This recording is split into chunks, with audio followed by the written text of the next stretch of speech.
E aí, pessoal, dando continuidade aí às nossas conversas, hoje um tema que é muito aflitivo para as pessoas diz respeito à relação do cliente com o advogado. Veja bem, começa assim no problema. Você está passando por um momento aflitivo e você pensa, eu necessito de um advogado, isso aqui depende de lei. Antes disso, é bom você verificar se é o caso de advogado mesmo. Às vezes, nós levamos as emoções ao nível que realmente pode dificultar a solução daquele momento aflitivo que nós estamos passando. Quem sabe não é um diálogo. Mande um amigo conversar com a outra parte, mais racionalmente. Quem sabe você mesmo, num exercício de temperança, de educação, consiga resolver a questão sem precisar do advogado. Agora, se precisar mesmo do advogado, não ter saída, como escolher um bom advogado? Primeira questão, um advogado conhecido. Evite os da família. Evite advogado da família. Advogado da família sempre vai para um lado meio passional. Eu particularmente não gosto de advogar para os meus familiares, não. Eu os recomendo para outros advogados. Procure um advogado que tenha um escritório fixo, um advogado que você possa ter trato pessoal com ele, um advogado que, se já não trabalhou para você, trabalhou para um amigo, para um parente, você sabe do zelo, da dedicação dele ao processo. Evite entrar na internet, advogado trabalhista, vou nesse aqui que eu achei. Toma cuidado com isso. A relação do advogado certo é feita conversando com um amigo mais velho, mais experiente, que é igual ao matrimônio. É amando-te, respeitando-te, na alegria e na tristeza, na saúde e na doença, todos os dias de sua vida. Quase são os votos matrimoniais a relação do advogado com o seu cliente e vice-versa. É muito estreita, afinal de contas, você está colocando seu patrimônio, sua liberdade, seu bem jurídico nas mãos dele. Então, critério na escolha. Depois de feito isso, verifique as qualificações do advogado. Por exemplo, ele é especialista em quê? Ele tem uma pós-graduação? Ele tem uma especialização? Quais cursos que ele frequenta? Como que ele atualiza a sua vida jurídica? Isso é importantíssimo. O advogado que não estuda, a cada dia é menos advogado. Então verifique o currículo profissional dele. Não precisa ter mestrado, doutorado, ser um viés acadêmico. Mas procure um advogado que esteja sempre participando de cursos, palestras. E não precisa dar palestra. Se conseguir um desses, melhor ainda. Melhor ainda. Mas veja um advogado que está sempre, que seja estudioso, que está em dia com a doutrina, com a jurisprudência. Como que eu faço essa análise, professor? Pergunta. Eu, quando eu conheço alguém novo, uma pessoa nova, pergunto assim, qual livro você está lendo? Qual a última peça de teatro você foi? Eu não pergunto série do Netflix. Pergunto coisas mais aculturadas. Sua última exposição de arte foi aonde que você foi? Pergunto mesmo para as pessoas para saber. A minha pessoa conversa, só sabe falar de séries da Netflix, aquelas bobageirinhas, superficial. Não compensa. Conversa com o advogado. Pois bem, vai contratar? Vai conversar com o advogado? Primeiro sinal de ética jurídica, ele cobrar consulta. O advogado fala, não cobro consulta não. Olha, Quem rouba um tostão, rouba 1 milhão. Ético por pequenininho, antiético por pequeno, antiético pelo maior. O advogado tem que cobrar consulta. Então, se ele não cobrar consulta, desconfie. Esse cara é um captador. Então, primeira coisa, chegou no escritório, doutor, quanto que é a consulta? Não é real, 50 real, não. Fala no singular para vulgarizar o valor. É 50 real, 100 real, não. Existe uma tabela de honorários. Você pode consultar essa tabela na internet. Cada estado tem suas tabelas de honorários. Quanto que é a hora do advogado para consultas. Que é aquele valor. Contratou? Contrato de honorários. Vamos fazer um contrato de honorários. Como que o advogado vai cobrar? Por hora, por tarefa, por meios. Então, combine com o advogado isso e tenha isso no contrato. No contrato.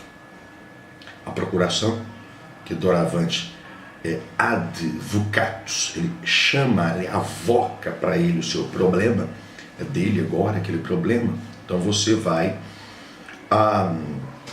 entregar para ele uma procuração. Procuração própria, específica para aquele ponto. Essas procurações genéricas, né? Para poder falar em juízo e fora dele, processar e defender. Não, isso também.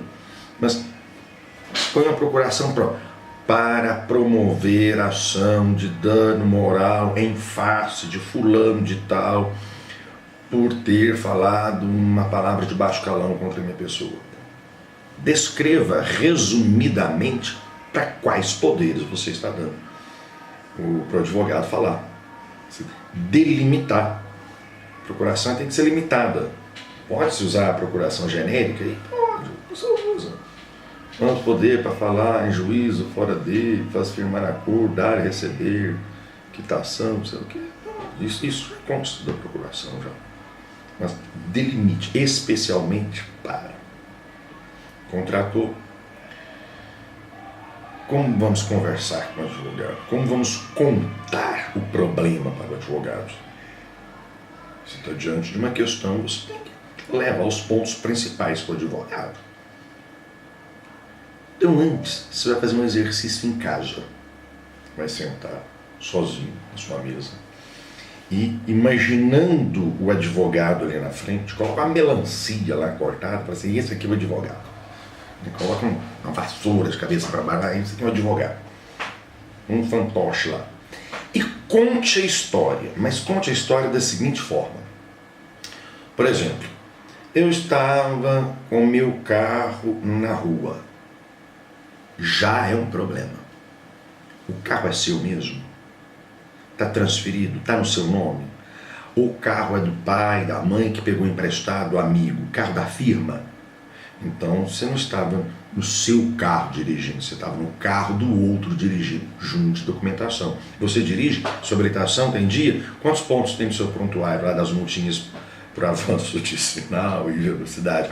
Então, junte tudo isso. Estava na rua mesmo?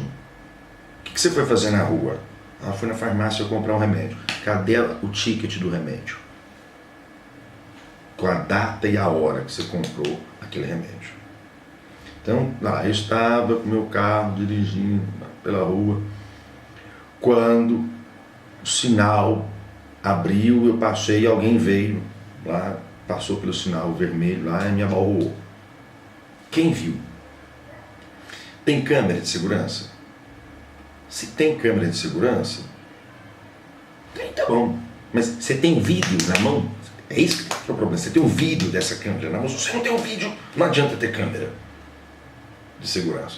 Se você não tem um vídeo, então você não tem nada.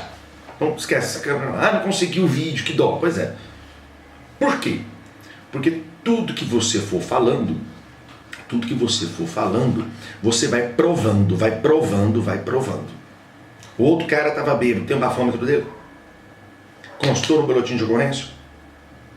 O carro não era dele, era roubado. Tem lá queijo de furo do carro. Vai contando a história lá na sua casa, essa melancia que vai estar lá representando o advogado. E vai colocando o documento. Testemunha, nome e endereço. Quantas vezes aconteceu comigo? A senhora tem testemunha? O senhor tem testemunha? Tem. O nome e endereço. Não sei. É o Zezinho do Tchão da Donana. O Zezinho do Tchão da Donana, Minas Gerais, a gente vai dando nome às pessoas pela genealogia dela. O Zezinho, filho do Sr. João, que é filho da Donana. É Zé que? Zé de Almeida, Zé Pereira, Zé Galvão? Não sei. Qual que é o endereço dele? Também não sei. Como é que a intimação vai chegar lá? Você localiza essa pessoa? Se o fórum não mandar intimação, você vai ter que levar lá no fórum no dia da audiência. Então, aí eu tentei o contrato de compra e venda. Vai contando isso. Pois bem, passa isso tudo para o advogado. O advogado vai lhe pedir, o advogado não é office boy. Precisa de uma certidão de registro de imóveis. Não é o advogado que vai tirar, não. E passou anos na faculdade. Não precisa ser office boy, não. Você que pega no cartório de registro de imóveis e pega a certidão e leva para ele atualizada. Tem que pegar nada consta lá não sei aonde. Vá, você. Advogado não é office boy. Advogado tem um trabalho intelectual muito importante para fazer no gabinete dele. Pôs o processo está protocolizado, o advogado leva tempo para protocolizar um processo. Você não conta a história amanhã, não está lá não. Tem que estudar, maturar ideias. Às vezes os advogados têm sócios, vai trocar ideia com os sócios dele, vai fazer pesquisas de doutrina, jurisprudência, como que a justiça tem julgado esses casos. Ele vai fazer um estudo. Ele vai estudar. Protocolizou o processo, peça o número. Os tribunais, é possível que você faça um acompanhamento processual. Se não for permitido, às vezes, principalmente questões de família, que são em segredo de justiça, peça ao advogado para mensalmente lhe mandar um relatório. Olha, todo mês o senhor coloque aí na sua agenda, enviar andamento processual. Isso não acontecer em um andamento processual, a culpa do advogado? Não, da justiça. É da justiça. A justiça no Brasil não funciona. Nós sabemos disso. Por isso minha primeira recomendação foi: não procure um advogado. Faça um acordo. Dialogue. Concilie. Faça mediação.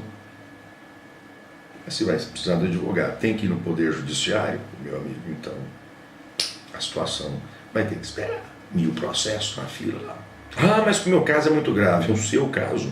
1 bilhão de casos importantes para serem solucionados. O seu é mais um. Então vai ter que aguentar, esperar. Peça relatórios mensais para o seu advogado. O processo não anda porque o advogado é mole. Não acredito muito nisso, não. Mas, se você quiser trocar de advogado, isso é possível. Tem vídeo meu aqui já falando sobre troca de advogados. Dei uma olhada lá sim. Mas para trocar o advogado, acerte os honorários, peça para ele o subestabelecimento, que é o passe. Ele vai sair do processo, dá o passe para outro advogado. Então peça a ele esse documento, onde ele vai indicar o nome do novo advogado que vai assumir o processo, porque na justiça não pode ficar sem advogado, na justiça vai exigir isso. Tá ok? Então, primeira dica, diálogo, que aí você dispensa o advogado. Vai precisar de um advogado que seja conhecido, que seja qualificado. Qual a sua relação com o advogado? Marido e mulher, como nos votos do casamento, né? Amando, respeitando, na alegria, na doença, na saúde, na tristeza, todos os dias da sua vida. Contratou? Honorários, procuração específica. Está demandando? Acompanhamento processual diário. Leve o máximo de documentação para o seu advogado. O advogado não ganha a causa. O cliente da causa ganha para o advogado. Ele só instrumentaliza isso. E estou falando de causa ganha aqui, me perdoem os filósofos, os pensadores do direito, principalmente os processualistas constitucionalistas, né, da construção democrática do provimento jurisdicional, mas eu estou falando aqui para leigos, então a gente fala de causa ganha, esse tipo de coisa, eu compreendo bem, as teorias e doutrinas, principalmente o professor Rosemiro Pereira Leal, Robert Alex e por aí afora, que eu particularmente adoro, compartilho, por isso mesmo eu peço a conciliação, a mediação antes, ok? É isso aí, até mais para todos.